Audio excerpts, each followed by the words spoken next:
नमस्कार मित्रांनो, तुमचं सर्वांचं आपल्या डी एम फार्मा यूट्यूब चॅनलमध्ये सर्वांचं स्वागत आहे. तर आजच्या व्हिडिओमध्ये तुमच्या सर्वांच्या ज्या मनातचे प्रश्न आहेत की अभ्यास कसा करायचा आणि काय वाचायचं किंवा काय म्हणजे कोणता अभ्यास करायचा आणि कसा करायचा, हा जो सगळ्यांच्या मनामध्ये असलेला संभ्रम आहे तो आपण मी या क्लासमध्ये किंवा या व्हिडिओमध्ये क्लिअर करणार आहे. तर बघा, अभ्यास करत असताना जे नवीन स्टुडंट आहेत, ज्यांनी नवीन म्हणजे जे लोक बी फार्म फायनल इयर किंवा एम फार्म फायनल इयरला आहेत, तर यांनीच प्रिपरेशन कसं करायचं. बघा, जसं आपल्याला माहिती आहे की आपल्या सिलॅबसमध्ये 2 पॉईंट्स आहेत. एक आहे टेक्निकल आणि एक आहे नॉन टेक्निकल. ठीक आहे. तर टेक्निकलचा अभ्यास करत असताना तुम्हाला काय करायचं आहे, पहिली गोष्ट म्हणजे करायची PYQ. ठीक आहे. तुम्हाला काय करायचं, PYQ ॲनालिसिस करायचं आहे. PYQ जेव्हा तुम्ही ॲनालिसिस करसाल तेव्हा तुम्हाला PYQ ॲनालिसिस तुम्हाला समजते परीक्षेची रूपरेषा, की परीक्षेमध्ये नेमकं विचारण्यात काय येते. ठीक आहे. आपण जर केडी त्रिपाठीमध्ये फार्माकोलॉजी जरी वाचत असणार, पण केडी त्रिपाठीमधली फार्माकोलॉजीचे जेवढे काही क्वेश्चन्स आहेत, जेवढे डीपमध्ये आपण वाचतो तेवढे आपल्या फार्मासिस्टच्या परीक्षेला येत नाही. कारण की फार्मासिस्टच्या परीक्षेचं जे मिनिमम क्वालिफिकेशन आहे मित्रांनो, तर मिनिमम क्वालिफिकेशन आपल्या फार्मासिस्ट एक्झामचं डी फार्म आहे, that is diploma in pharmacy. तर डी फार्म हे क्वालिफिकेशन असल्यामुळे आपल्याला जे क्वेश्चन लेवल असते हे डिप्लोमा लेवलचे असते किंवा फर्स्ट इयर सेकंड इयरचे काही बी फार्म असते या लेवलचे एक्झाम लेवल असते. ठीक आहे. तुम्हाला फार्मासिस्टच्या एक्झाममध्ये एकदम टफमध्ये क्वेश्चन पाहायला भेटला तुम्हाला असं तुम्हाला असं पाहायला भेटणार नाही. तुम्ही खूप सारे क्वेश्चन पण बघा, जेव्हा तुम्ही एम्स त्यानंतर RRB इकडे जेव्हा तुम्ही एक्झाम देता, ज्याच्यामध्ये एम्ससाठी किंवा RRBसाठी ESICसाठी या एक्झामला तरी थोडी इन्क्रीज होऊ शकते. बट जे काय महाराष्ट्र लेवलला एक्झाम्स होतात, जसं महाराष्ट्र लेवलला समजा आपण बघा, DHS आहे, डिस्ट्रिक्ट हेल्थ सर्व्हिस, त्यानंतर DMER आहे, त्यानंतर ZP आहे, त्यानंतर म्युन्सिपल कॉर्पोरेशन आहे, महानगरपालिका. तर या परीक्षेसाठी जे लेवल असते ते डिप्लोमा लेवलचे क्वेश्चन असतात. ठीक आहे. त्याच्यामुळे जे टेक्निकल पोर्शन हा सर्वांचा मोस्टली क्लिअर होतो. मग असतो नॉन टेक्निकलचा प्रश्न. ते आपलं जे माहिती आहे, मी सर्वांच्या समोर समजू शकतो अभ्यास चालू करत असताना, की जेव्हा आपण अभ्यास चालू करतो तेव्हा नॉन टेक्निकलमध्ये नेमकं करायचं काय आणि सोडायचं काय हे समजत नाही. तुम्हाला त्यासाठी पण तुम्हाला एक जे गोल्डन ऑपॉर्च्युनिटी म्हणजे गोल्डन चान्स आहे किंवा गोल्डन स्ट्रॅटेजी आहे, ती आहे PYQ ॲनालिसिस. की प्रिव्हियस इयर पेपरमध्ये किंवा जे पेपर झाले आहेत त्या पेपरमध्ये प्रश्न कसे विचारण्यात येतात. जसं मराठीमध्ये जर तुम्ही बघितलं तर मराठीमध्ये काही टॉपिक ठरलेले आहेत. व्याकरणमध्ये जसं समाज झालं, अलंकार झालं. ठीक आहे. हे टॉपिक कसे ठरलेले आहे याच्यावर क्वेश्चन विचारतात. विभक्ती झालं, काळ झालं, याच्यावर प्रश्न विचारले जातात. तसे इंग्लिश, मॅथ, रिझनिंग आणि GHGK यांचे TCS किंवा MPSC यांचे एक ॲक्युरेट डिसाइडेड पॉईंट आहेत की या पॉईंटवर ते प्रश्न विचारणार. तर मी तुम्हाला अभ्यास काय करायचा स्ट्रॅटेजीजमध्ये तुम्हाला मी सांगितलं आहे मागच्या व्हिडिओमध्ये.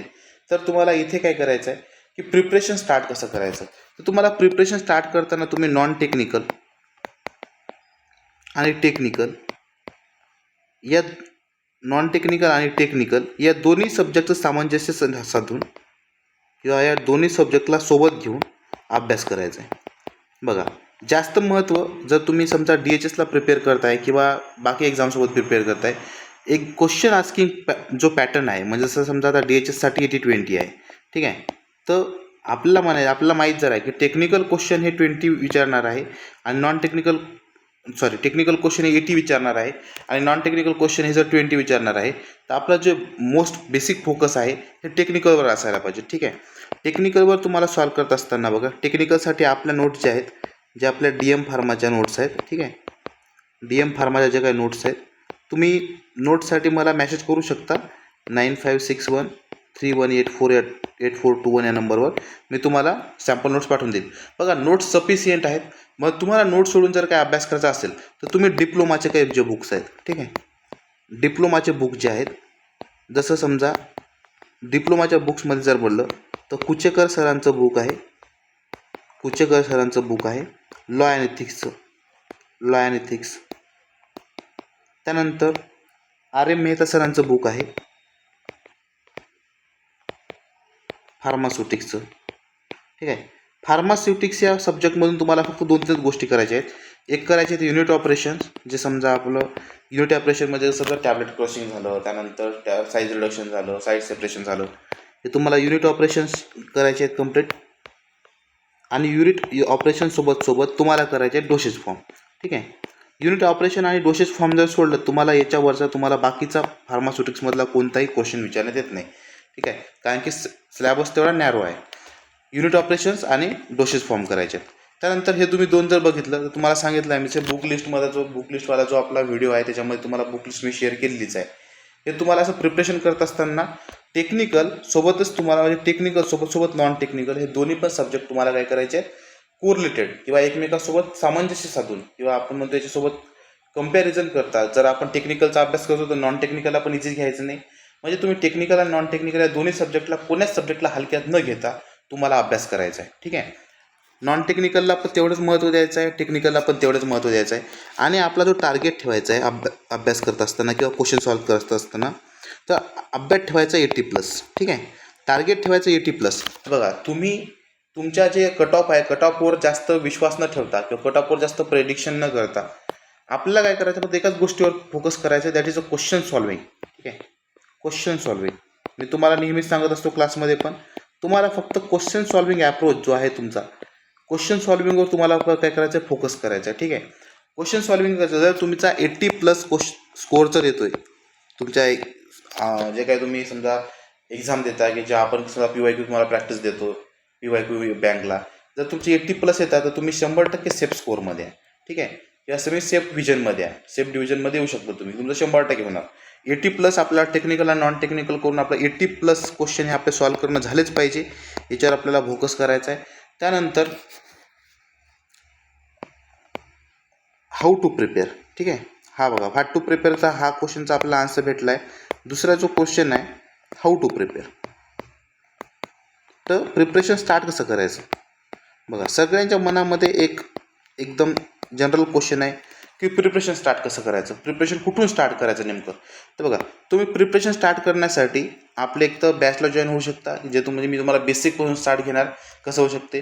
तुम्ही स्वतः अभ्यास जर करत असाल तर बघा फार्मसीमध्ये जे सब्जेक्ट आहेत जसं फार्माकोलॉजी आहे, त्यानंतर फार्मास्युटिक्स आहे, त्यानंतर लॉ अँड एथिक्स आहे ज्याला फार्मास्युटिकल ज्युरिस्प्रुडन्स म्हणतो आपण, लॉ अँड एथिक्स आहे. त्यानंतर आहे आपलं हॉस्पिटल फार्मसी,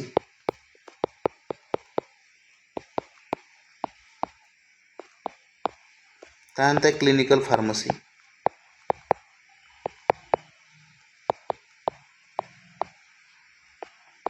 त्यानंतर आहे कम्युनिटी फार्मसी,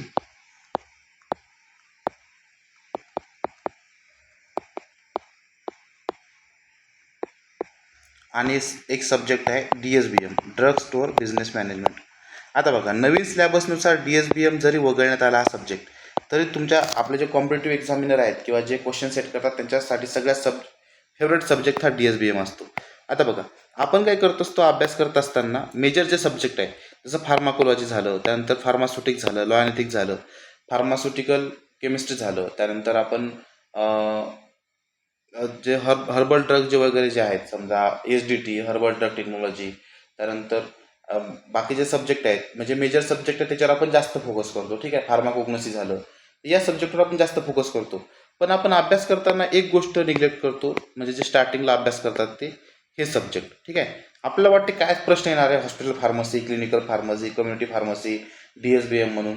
पण मित्रांनो जेव्हा तुम्ही प्रिव्हियस इयर क्वेश्चन पेपर घेता आणि प्रिव्हियस इयर क्वेश्चन पेपर जर तुम्ही ॲनालिसिस करता तर तुमचा 50% पेपर जो आहे तो हा या सब्जेक्टवरून किंवा आपण म्हणतो 60% जो पेपर आहे तो hospital pharmacy, clinical pharmacy, community pharmacy आणि DSBM या मायनर सब्जेक्टवरून तुम्हाला जास्त प्रश्न आलेले असतात. ठीक आहे, त्यानंतर मायक्रोबायोलॉजी पण आहे, मायक्रोबायोलॉजी स्टरलायझेशन प्रोसेस वगैरे विचारतात. ठीक आहे, या मायनर सब्जेक्टवरून तुम्हाला काय आलो तुमचा जास्तीत जास्त पेपर कव्हर झालेला असतो. तो पेपर बनवत आहे पेपर एक डिझायनर म्हणजे तो तुमच्यासाठी ट्रॅप बनवत आहे. कारण की बघा जर समजा 80,000 विद्यार्थ्यांनी जर फॉर्म भरले आहे त्यांना 80,000 विद्यार्थ्यांना तर इन करायचं नाही आहे, तो he or she will try to make a trap for you. Okay, तुम्हाला काय करायचं आहे आपल्याला फक्त ट्रॅपमधून फसून म्हणजे ट्रॅपमध्ये न फसता आपल्याला फक्त सिलेक्शन लिस्टमध्ये जायचं आहे. ठीक आहे, त्याच्यामुळे हे मायनर सब्जेक्टला हलक्यात नाही घ्यायचं, अभ्यास करताना व्यवस्थित करायचं. जेव्हा आपण फार्माकोलॉजीचा अभ्यास करतो जेव्हा आपण फार्माकोलॉजीचा अभ्यास करतो तर फार्माकोलॉजीचा अभ्यास करत असताना बघा काही ड्रग आहे, जसं CNSवर ड्रग ॲक्ट करणारे, त्यानंतर drugs acting on the heart, त्यानंतर drug acting on the lungs, त्यानंतर drug acting on the kidney, त्यानंतर केमोथेरपी म्हणजे केमोथेरपी कॅन्सरपासून तर बिटल ॲक्टमपर्यंत सगळे ड्रग्स आले, ठीक आहे, जे काही अँटीबायोटिक्स आहेत ते. तर याच्यावर या पॉईंटवर त्यानंतर ॲटोकॉइड्स वगैरे या टॉपिकवर तुम्हाला 100% प्रश्न पाहायला भेटणार, ठीक आहे. आणि याच्या क्लासिफिकेशनवर तुम्हाला क्वेश्चन येतो, डायरेक्ट ऑनलाईनवर क्वेश्चन येतो क्लासिफिकेशनवर. त्याच्यामुळे तुम्हाला बघा मी तुम्हाला इथे बेसिक तुम्हाला नमूद करतोय, drug acting on the CNS, drug acting on the autacoids, drug acting on the hearts, drug acting on the lungs, drug acting on the kidney and drug acting on the chemotherapy. हे point तुम्हाला classification जे आहे हे classification जे लोक सध्या माझ्या क्लासमध्ये एंट्रॉल आहेत त्यांनी क्लासिफिकेशन लर्न करायचे आहेत, आणि जे लोक क्लासमध्ये नाही आहेत त्यांनी पण लर्न करायचे आहे, ठीक आहे. मी तर या गोष्टी सगळ्या डिटेलमध्ये घेणारच आहे, पण तुम्ही तुमच्याकडून सकाळी उठलं तर हे जे क्लासिफिकेशन आहे लर्न करायचे. कोणत्या कॅटेगरीमध्ये कोणता ड्रग येतो, सिलेक्टिव्ह कोणता आहे, कॉन्ट्राइंडिकेटेड कोणता आहे, ड्रग ऑफ चॉईस कोणता आहे. बघा एक ड्रग आहे ड्रग ऑफ चॉईस, एक आहे कॉन्ट्राइंडिकेटेड,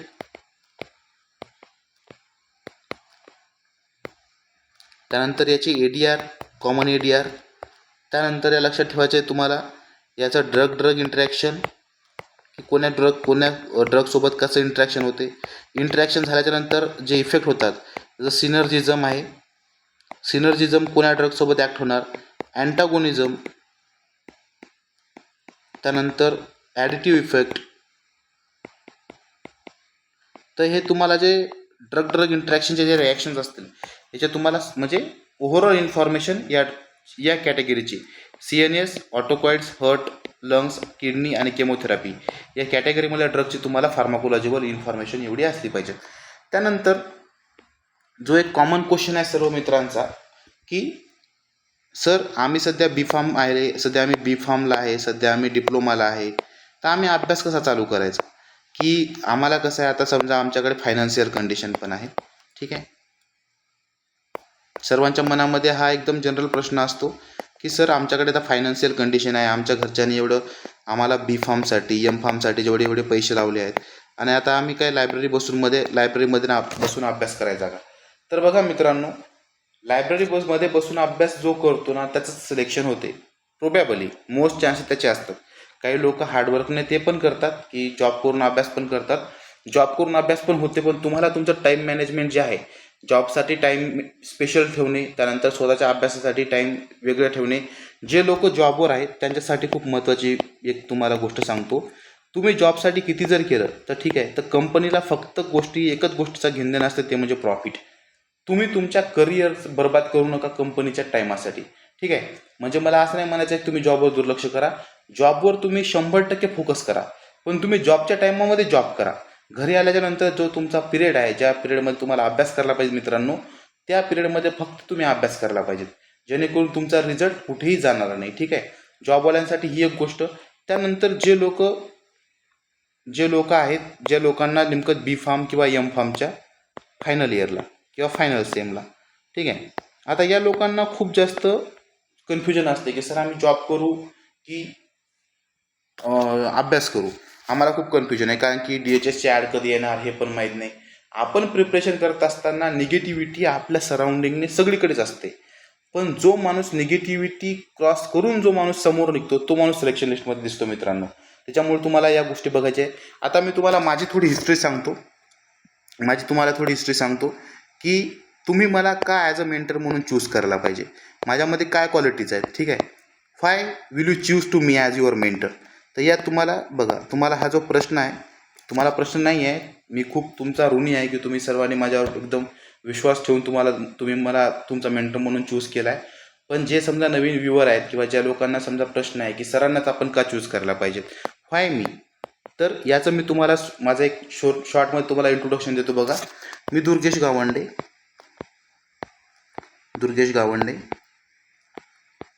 माझं B.Pharm झालं मित्रांनो 2023मध्ये SGSPS इन्स्टिट्यूट ऑफ फार्मसी अकोलामधून. त्यानंतर जेव्हा माझं B.Pharm झालं तेव्हा माझं जे आपण अकॅडमिक जर बघितलं तर माझे जवळपास 4 रिसर्च पेपर, त्यानंतर 3 रिव्ह्यू पेपर, सगळं व्यवस्थित, म्हणजे रिसर्च रिव्ह्यू सगळं एकदम ओके होतं. त्यानंतर मी जर एक्झाम क्वालिफाय झालो तर मी बघा जे माझ्या हार्डवर्कच्या बेसिसवर किंवा माझ्या कन्सिस्टन्सच्या बेसिसवर मी जे केलं, मी GPAT, त्यानंतर नायपर, त्यानंतर CUET, स्टेट सेंट्रल CUT राहते बघा, त्यानंतर तेलंगणाची TSPG CET, या 4 एक्झाम क्वालिफाईड आहे. ठीक आहे, या 4 एक्झाम मी क्वालिफाईड आहे. 4 एक्झाम क्वालिफाईड झाल्याच्या नंतर मी माझ्या बी फार्मच्या लेवलवर जे तुम्ही एका जॉबसाठी जे स्ट्रगल करताय की बाबा काय आम्हाला जॉब नाही भेटणार सर, तुम्ही सांगता की समजा बी फार्म करून जॉब करा. तर मित्रांनो, आपल्या फार्मामध्ये प्रायव्हेटमध्ये खूप सारे जॉब आहे. बी फार्मच्या बेसवर मला लेबेनमध्ये QA साठी, त्यानंतर ऑर्बिंडोमध्ये हैदराबाद रिसर्च अँड डेव्हलपमेंटसाठी, फॉर्म्युलेशन रिसर्च अँड डेव्हलपमेंट, त्यानंतर TCSमध्ये मी जॉब केला आहे ॲज क्लिनिकल ट्रान्सपरन्सी रिपोर्ट. ठीक आहे, म्हणजे PVमध्ये क्लिनिकल ट्रान्सपरन्सी रिपोर्ट.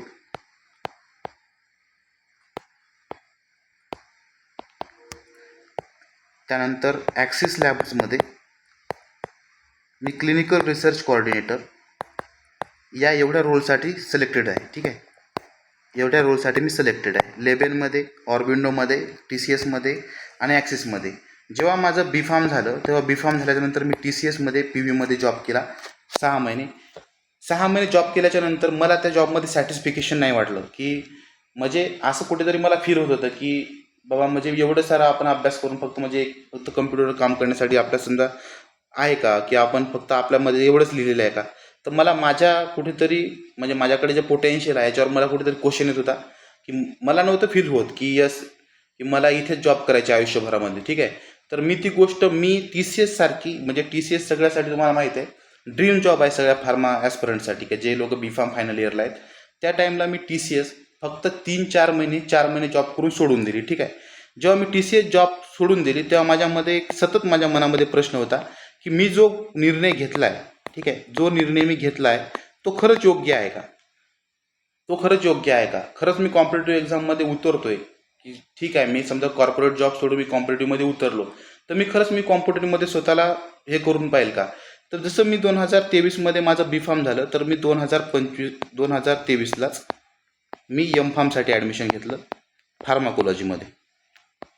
ठीक आहे, आणि जो M.Pharm आणि बी फार्मच्या मधातला जो पिरियड आहे त्या पिरियडमध्ये मी TCS जॉईन केलं होतं.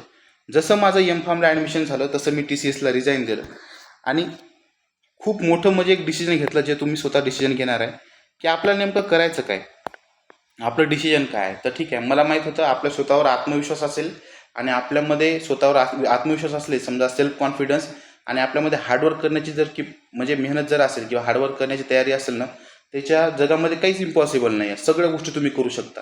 मी करू शकतो याचा अर्थ तुम्ही सगळ्या गोष्टी करू शकता. ठीक आहे, कारण की मी पण तुमच्यातलाच आहे आणि तुम्ही एक माझ्यासारखेच आहे.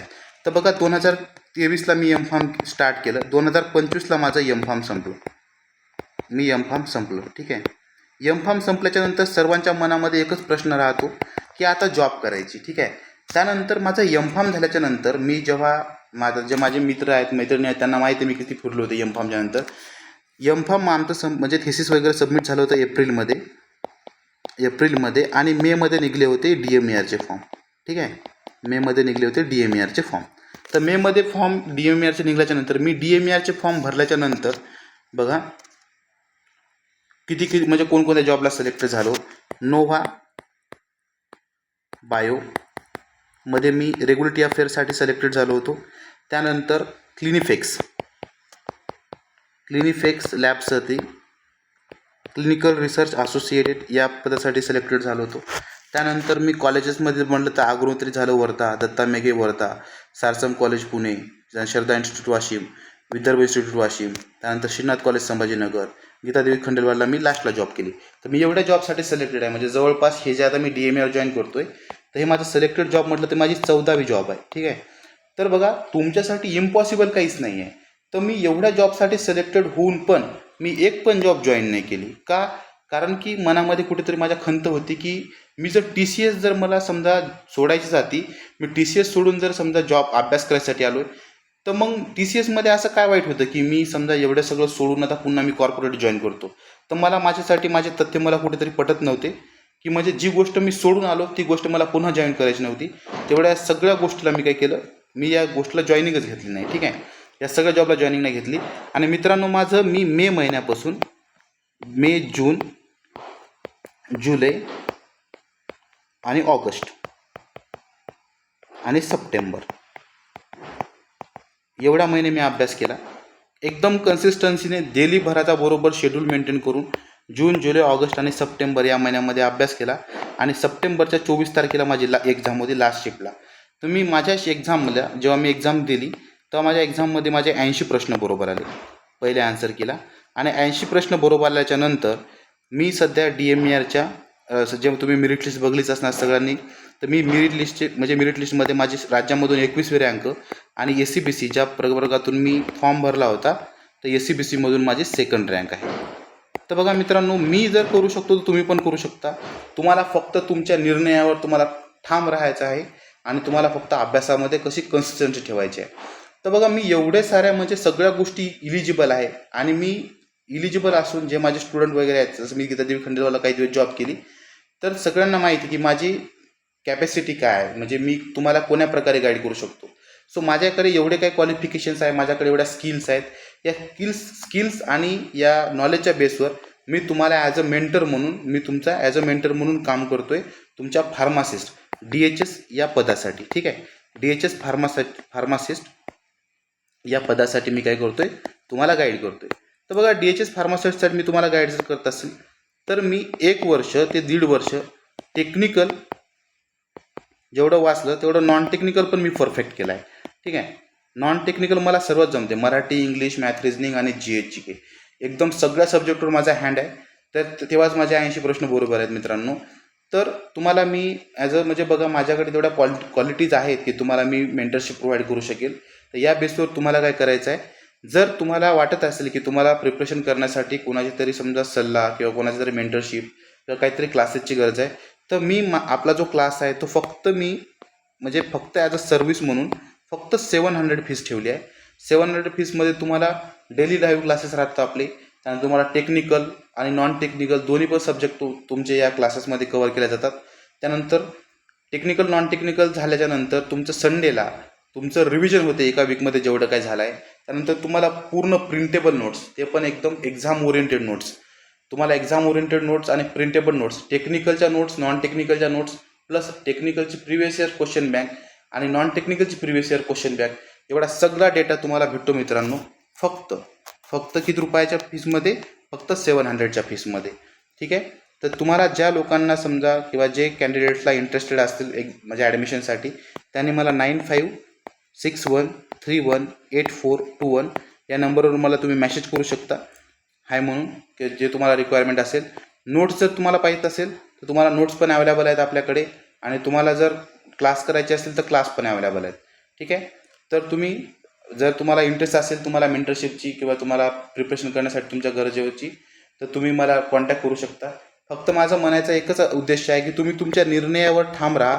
आणि कोणाला जर वाटत असेल की आपल्याला जॉब करून पण करायचा आहे तर जॉब करून करा मित्रांनो. सर्वांची परिस्थिती सारखी नसते, आपण एकदम सामान्य घरातून आहोत, आपल्याला परिस्थिती जाण ठेवून अभ्यास करायचा आहे. जे लोक जॉब करतील, तुम्ही फक्त जॉब ॲज अ करिअर म्हणून तुम्ही हे करू नका, विशेष म्हणजे लक्ष घेऊ नका. जॉबच्या जागेवर ठेवा, कारण की आपल्यासारखी जॉबवाल्यांना 1000 भेटतात, पण आपल्याला फक्त एकच जॉब भेटते. ठीक आहे, तुम्ही जॉबच्या टायमाला जॉबच करा मित्रांनो. आणि जॉब झाल्याच्या नंतर जेवढा आपला जॉबचा पिरियड झाला, त्या पिरियड झाल्याच्या नंतर तुम्ही तुमचा पूर्ण अभ्यास हा तुमच्या DHSच्या प्रिपरेशनसाठी द्या. आणि माझ्या सर्वांच्या तुमच्या प्रिपरेशनसाठी सगळ्यांसाठी सदिच्छा आहेत. तुमचं सर्वांचं सिलेक्शन हो, तुम्ही सगळ्यांचा अभ्यास जेवढं तुम्ही मेहनत करताय तेवढं सगळं तुमचं फळाला येऊ, एवढीच माझी समजा इच्छा आहे.